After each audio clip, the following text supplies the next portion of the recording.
हमारे यहां कहा जाता है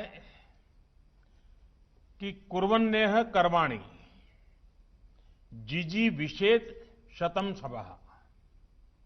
यानी कर्म करते हुए 100 वर्ष तक जीने की इच्छा रखो। ये बात एसोचैम के लिए बिल्कुल फिट बैठती है। बीते 100 सालों में आप सभी देश की इकोनॉमी को, करोड़ों भारतीयों के जीवन को बेहतर बनाने में जुटे हैं। यही बात श्रीमान रतन टाटा जी के लिए, पूरे टाटा समूह के लिए भी उतनी ही सही है। भारत के विकास में टाटा परिवार का, टाटा समूह का, उनके योगदान के लिए उन्हें आज यहां सम्मानित भी किया गया है। टाटा ग्रुप की देश के विकास में बड़ी भूमिका रही है। साथियों, बीते 100 सालों में आप आजादी की लड़ाई से लेकर देश के विकास की यात्रा के हर उतार चढ़ाव में भागीदार रहे हैं। एसोचैम की स्थापना के पहले 27 साल गुलामी के कालखंड में बीते हैं। उस समय देश की आजादी ये सबसे बड़ा लक्ष्य था। उस समय आपके सपनों की उड़ान बेड़ियों में जकड़ी हुई थी। अब एसोचैम के जीवन में जो अगले 27 साल आ रहे हैं वो बहुत ही महत्वपूर्ण है। 27 वर्ष के बाद, आफ्टर 27 ईयर्स, 2047 में देश अपनी आजादी के 100 साल पूरा करेगा। आपके पास बेड़ियां नहीं, आसमान छूने की पूरी आजादी है और आपको इसका पूरा लाभ उठाना है। अब आने वाले वर्षों में आत्मनिर्भर भारत के लिए आपको पूरी ताकत लगा देनी चाहिए। इस समय दुनिया चौथी औद्योगिक क्रांति की तरफ तेजी से आगे बढ़ रही है। नई टेक्नोलॉजी के रूप में चैलेंजेस भी आएंगे और अनेक नए सरल सॉल्यूशंस भी आएंगे। और इसलिए आज वो समय है जब हमें प्लान भी करना है और एक्ट भी करना है। हमें हर साल के हर लक्ष्य को नेशन बिल्डिंग के एक लार्जर गोल के साथ जोड़ना है। साथियों, आने वाले 27 साल भारत के ग्लोबल रोल को ही तय करने वाले इतना नहीं है, बल्कि ये हम भारतीयों के ड्रीम्स और डेडिकेशन दोनों का टेस्ट करने वाले हैं। ये समय भारतीय इंडस्ट्री के रूप में आपकी कैपेबिलिटी, कमिटमेंट और करेज को दुनिया भर को हमें एक बार विश्वास के साथ दिखा देना है। और हमारा चैलेंज सिर्फ आत्मनिर्भरता ही नहीं है, बल्कि हम इस लक्ष्य को कितनी जल्दी हासिल करते हैं, ये भी उतना ही महत्वपूर्ण है। साथियों, भारत की सफलता को लेकर आज दुनिया में जितनी पॉजिटिविटी है, शायद उतनी पहले कभी नहीं रही। ये पॉजिटिविटी आई है 130 करोड़ से ज्यादा भारतीयों के अभूतपूर्व आत्मविश्वास से। अब आगे बढ़ने के लिए भारत नए रास्ते बना रहा है, नई ऊर्जा के साथ आगे बढ़ रहा है। साथियों, हर सेक्टर के लिए सरकार की नीति क्या है, रणनीति क्या है, पहले और अभी में क्या बदलाव आया है, इसको लेकर बीते सेशन में सरकार के मंत्रियों और दूसरे साथियों ने आप सबके साथ विस्तार से चर्चा की है। एक जमाने में हमारे यहां जो परिस्थितियां थी, उसके बाद कहा जाने लगा था, व्हाई इंडिया। अब जो रिफॉर्म्स देश में हुए हैं, उनका जो प्रभाव दिखा है, उसके बाद कहा जा रहा है, व्हाई नॉट इंडिया। अब जैसे पहले कहा जाता था कि जब टैक्स रेट इतने ऊंचे हैं तो व्हाई इंडिया, आज यही लोग कहते हैं कि जहां सबसे अधिक कॉम्पिटिटिव टैक्स रेट्स हैं तो व्हाई नॉट इंडिया। पहले रेगुलेशंस और रूल्स का जाल था तो स्वाभाविक रूप से चिंता के साथ निवेशक पूछते थे, व्हाई इंडिया। आज वही कह रहे हैं कि लेबर लॉ में ईज ऑफ कॉम्प्लायंस है तो व्हाई नॉट इंडिया। पहले सवाल होता था कि इतना रेड टेप है तो व्हाई इंडिया। अब वही लोग जब रेड कारपेट बिछा हुआ देखते हैं तो कहते हैं, व्हाई नॉट इंडिया। पहले शिकायत होती थी कि इनोवेशन का कल्चर उतना नहीं है तो व्हाई इंडिया। आज भारत के स्टार्टअप इकोसिस्टम की ताकत देकर दुनिया विश्वास से कह रही है, व्हाई नॉट इंडिया। पहले पूछा जाता था कि हर काम में इतना सरकारी दखल है तो व्हाई इंडिया। आज जब प्राइवेट पार्टिसिपेशन पर भरोसा किया जा रहा है, विदेशी निवेशकों को एनकरेज किया जा रहा है, तो वही लोग पूछ रहे हैं, व्हाई नॉट इंडिया। पहले शिकायत थी कि डिजिटल इंफ्रास्ट्रक्चर के अभाव में काम संभव नहीं तो व्हाई इंडिया। आज जब इतना आधुनिक डिजिटल इकोसिस्टम हमारे यहां है तो सेंटिमेंट है, व्हाई नॉट इंडिया। साथियों, नया भारत अपने सामर्थ्य पर भरोसा करते हुए, अपने संसाधनों पर भरोसा करते हुए आत्मनिर्भर भारत को आगे बढ़ा रहा है। और इस लक्ष्य की प्राप्ति के लिए मैन्युफैक्चरिंग पर हमारा विशेष फोकस है। मैन्युफैक्चरिंग को बढ़ावा देने के लिए हम निरंतर रिफॉर्म्स कर रहे हैं। रिफॉर्म्स के साथ साथ रिवॉर्ड्स को आज देश की नीति का अहम माध्यम बनाया गया है। पहली बार 10 से ज्यादा सेक्टर्स को एफिशिएंसी और प्रोडक्टिविटी आधारित इंसेंटिव के दायरे में लाया गया है। मुझे खुशी है कि बहुत कम समय में ही इसके पॉजिटिव रिजल्ट भी देखने को मिल रहे हैं। इसी तरह बेहतर कनेक्टिविटी, बेहतर सुविधाएं और लॉजिस्टिक को कॉम्पिटिटिव बनाने के लिए चल रहे सब प्रयास भी इंडस्ट्री के लिए रिवॉर्ड ही है।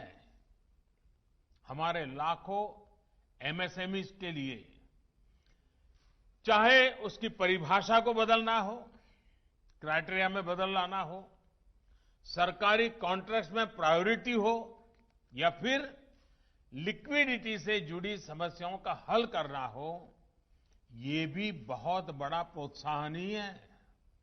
साथियों, देश आज करोड़ों युवाओं को अवसर देने वाले एंटरप्राइज और वेल्थ क्रिएटर के साथ है। आज भारत के युवा इनोवेशन के स्टार्टअप दुनिया में अपना नाम बना रहे हैं। सरकार की एक एफिशिएंट और फ्रेंडली इकोसिस्टम बनाने के लिए निरंतर कोशिश जारी है। अब एसोचैम जैसे एसोसिएशन को, आपके हर मेंबर को भी ये सुनिश्चित करना है कि इसका लाभ लास्ट माइल तक पहुंचे। इसके लिए इंडस्ट्री के भीतर भी आपको रिफॉर्म्स को एनकरेज करना होगा। जो बदलाव हम अपने लिए देखना चाहते हैं, वही बदलाव हमें अपने संस्थानों में भी करने होंगे। जितनी लिबर्टी, जितना इंक्लूजन, जितनी हैंड होल्डिंग, जितनी ट्रांसपेरेंसी आप सरकार से, सोसाइटी से चाहते हैं, उतना ही इंडस्ट्री के भीतर विमेन के लिए, युवा टैलेंट के लिए, छोटे उद्योगों के लिए हम सबको सुनिश्चित करना ही है। हमें कॉरपोरेट गवर्नेंस से लेकर प्रॉफिट शेयरिंग तक दुनिया की बेस्ट प्रैक्टिसेस को जल्द से जल्द अपनाना होगा। प्रॉफिट सेंट्रिक अप्रोच के साथ ही हमें उसे पर्पज ओरिएंटेड भी बनाएंगे तो सोसाइटी के साथ ज्यादा इंटीग्रेशन संभव हो पाएगा। साथियों, आपसे बेहतर ये कौन समझ सकता है कि ऑनेस्ट ओपिनियन का बेहतर डिसीजन मेकिंग में कितना बड़ा रोल होता है। कई बार हमें लोग मिलते हैं, कहते हैं कि ये शेयर बढ़िया है, ये सेक्टर बढ़िया है, इसमें इन्वेस्ट कर दो। लेकिन हम पहले ये देखते हैं कि वो सलाह देने वाला, तारीफ करने वाला खुद भी उसमें इन्वेस्टमेंट कर रहा है या नहीं कर रहा है। यही बात इकोनॉमीज पर भी लागू होती है। आज इंडियन इकोनॉमी पर दुनिया को भरोसा है, इसके प्रमाण है। पैंडेमिक के दौरान जब पूरी दुनिया इन्वेस्टमेंट के लिए परेशान है, तब भारत में रिकॉर्ड एफडीआई और पीएफआई आया है। दुनिया का ये कॉन्फिडेंस नए स्तर पर पहुंचे, इसके लिए डोमेस्टिकली भी हमें अपने इन्वेस्टमेंट को कई गुना बढ़ाना है। आज आपके पास हर सेक्टर में इन्वेस्टमेंट के लिए संभावनाएं भी हैं और नए अवसर भी हैं। साथियों, निवेश का एक और पक्ष है जिसकी चर्चा आवश्यक है। ये है research and development, R&D। R&D पर होने वाला निवेश। भारत में R&D पर निवेश बढ़ाए जाने की बहुत जरूरत है। अमेरिका जैसे देश में जहां R&D पर 70% निवेश प्राइवेट सेक्टर का होता है, हमारे यहां इतना ही पब्लिक सेक्टर द्वारा किया जाता है। इसमें भी एक बड़ा हिस्सा आईटी, फार्मा और ट्रांसपोर्ट सेक्टर में है। यानी आज जरूरत यह है कि R&D में प्राइवेट सेक्टर की भागीदारी बढ़े।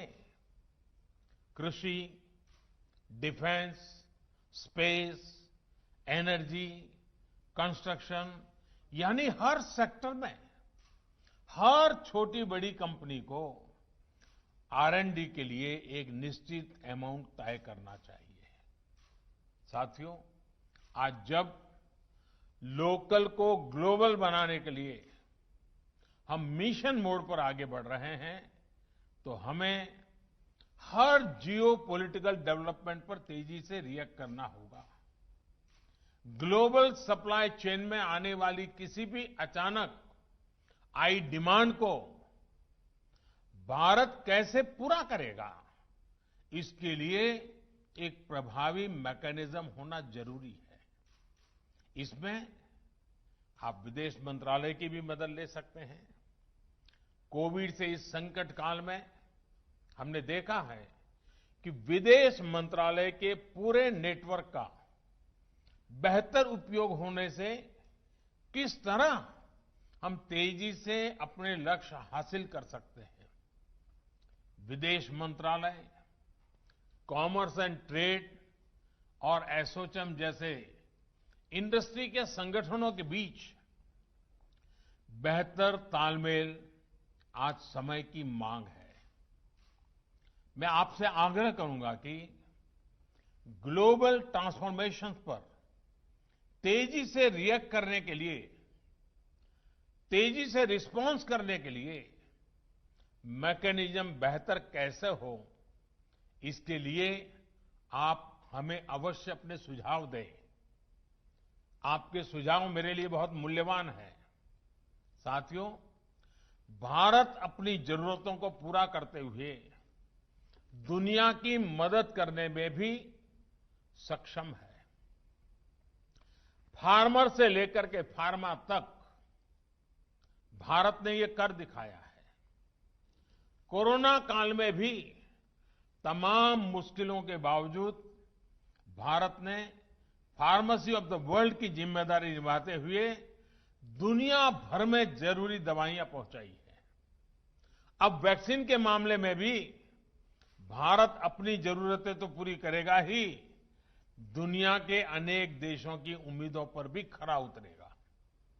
साथियों, रूरल और अर्बन डिवाइड को कम करने के लिए जो प्रयास सरकार बीते 6 सालों से कर रही है, इंडस्ट्री उन प्रयासों को मल्टीप्लाई कर सकती है। एसोचैम के मेंबर्स हमारे गांव के प्रोडक्ट्स को ग्लोबल प्लेटफॉर्म देने में बहुत मदद कर सकते हैं। आजकल आप देखते सुनते होंगे कि कोई स्टडी आ गई कि इस चीज में बहुत प्रोटीन है, ये बहुत प्रोटीन रिच है, तो लोग उसे खाना शुरू कर देते हैं। हम उसे इंपोर्ट करना शुरू कर देते हैं। हमें पता तक नहीं होता है कि हमारे घर में, हमारे टेबल पे, हमारी थाली में किस प्रकार से विदेशी चीजें घुस जाती है।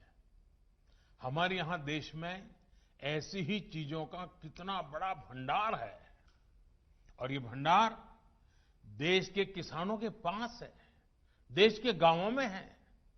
हमारी ऑर्गेनिक फार्मिंग, हर्बल प्रोडक्ट्स, ऐसी बहुत सी चीजें हैं जिन्हें एसोचैम द्वारा प्रमोट किया जाना चाहिए। दुनिया के बाजार में भारत की पैदावारों का डंका बजना चाहिए।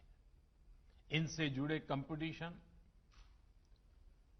और उसके लिए लगातार स्पर्धाएं होती रहे, कंपटीशन कराकर इनका प्रचार प्रसार करके इनके स्टार्टअप्स को बढ़ावा देकर आप ये कर सकते हैं। भारत सरकार हो, राज्य सरकारें हो, फार्म ऑर्गेनाइजेशंस हो, सभी को मिलकर इस दिशा में काम करने की आवश्यकता है। अगर हमारे फार्म सेक्टर को बेहतर प्रमोशन मिले, बेहतर इंफ्रास्ट्रक्चर मिले, बेहतर मार्केट मिले, तो हमारी पूरी ग्रामीण अर्थव्यवस्था बुलंदी पर पहुंच सकती है। साथियों, 21वीं सदी की शुरुआत में अटल जी ने भारत को हाईवे से कनेक्ट करने का एक बहुत बड़ा लक्ष्य रखा था। आज देश में फिजिकल और डिजिटल इंफ्रास्ट्रक्चर पर विशेष फोकस किया जा रहा है। गांव के किसान की रीच भी डिजिटल ग्लोबल मार्केट तक हो, इसके लिए देश के हर गांव तक ब्रॉडबैंड कनेक्टिविटी पहुंचाने में हम जुटे हैं। इसी तरह हमारे आईटी सेक्टर को और ताकत देने के लिए आईटी और बीपीओ सेक्टर की बाधाएं भी हटाई गई हैं। डिजिटल स्पेस की सिक्योरिटी के लिए एक के बाद एक कदम उठाए जा रहे हैं। साथियों, बेहतर इंफ्रास्ट्रक्चर के निर्माण के लिए फंडिंग से जुड़े हर एवेन्यू का उपयोग किया जा सकता है। पब्लिक सेक्टर बैंकों को मजबूत करना, बॉन्ड मार्केट्स की संभावनाओं को बढ़ाना, ये उसी दिशा के प्रयास है। इसी तरह सोवरिन वेल्थ फंड्स और पेंशन फंड्स को टैक्स में रियायत दी जा रही है। रीट्स और इन्विट्स को प्रमोट किया जा रहा है। इंफ्रास्ट्रक्चर से जुड़े एसेट्स को भी मोनेटाइज किया जा रहा है। साथियों, जरूरी सुविधाएं देना, यही माहौल बनाना ये सरकार कर सकती है।